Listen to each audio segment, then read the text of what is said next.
Hey guys, what's up? Game 2 of the Eastern Conference Finals is officially in the books. The Miami Heat pulled off the victory, 115-111 in overtime. They were able to defeat the Celtics, who look like a totally different team from Game 1. And if we do compare the games, Boston really succeeded in making just about every adjustment they wanted to make. They played very solid team defense against Dwyane Wade, really frustrating him. And really limiting his effectiveness off the dribble and going towards the basket. They were actually able to hold LeBron James to his worst performance of the playoffs in terms of shooting from the field. He went 7 for 20 and never really got going. And they were able to, on offense, really get contributions from a lot of different guys. Paul Pierce stepped back up, had 21 points. Rajon hit a crucial late three that wound up forcing overtime after he had really struggled in Game 1. Brandon Bass chipped in a little bit on offense, but really what they got was a totally different kind of Rajon Rondo, the kind of Rondo that they needed. We talked about them needing him to step up and really be the centerpiece, the center force of a game rather than a bit player like he was in Game 1. Game 1 was totally dominated by LeBron James and Dwyane Wade and their perimeter attacks.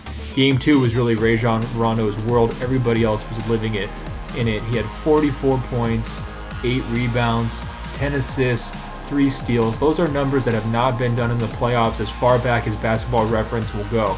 There's nobody else who's put up a line that balanced and that prolific.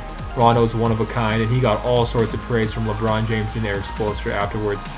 Both guys who are students of the game really tipped their hat to Rondo and said, hey, this was the best player on the court. He was phenomenal. He was basically unstoppable, and they were lucky to pull it out at the very end. Now, how did Miami get this done down the stretch? Well, it wasn't clean at all. LeBron James really struggled. He missed 4 free throws in the fourth quarter in overtime. Dwyane Wade also missed 3 free throws in the fourth quarter in overtime. That made the game tighter than it really needed to be. And then in overtime, James got tied up with Rondo on one possession. He passed out to Battier for a missed 3 on another possession. He actually opened overtime by missing back-to-back free throws, which you don't see very often. But he was able to pull it together and make what Spoelstra likes to call winning plays. James was able to get multiple defensive rebounds to end Boston possessions.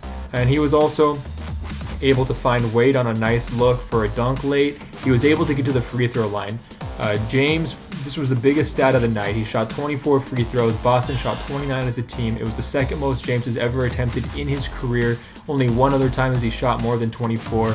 Even though the 6 misses, and especially the 4 late misses, are going to get a lot of run, the 18 points from the free throw line is really difficult to overcome. And Doc Rivers was really shaking his head about it afterwards, basically throwing his hands up in the air and saying, hey, it's tough. There's nothing we can do about it.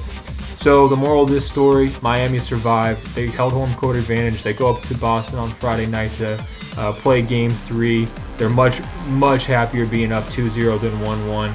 And they're going to look to try to close this series out maybe in 4 or 5 games. They know they took a very, very good punch from Boston. And they've got to be thinking, hey, those guys don't have that kind of punch in them yet again. All right, subscribe to SB Nation on YouTube.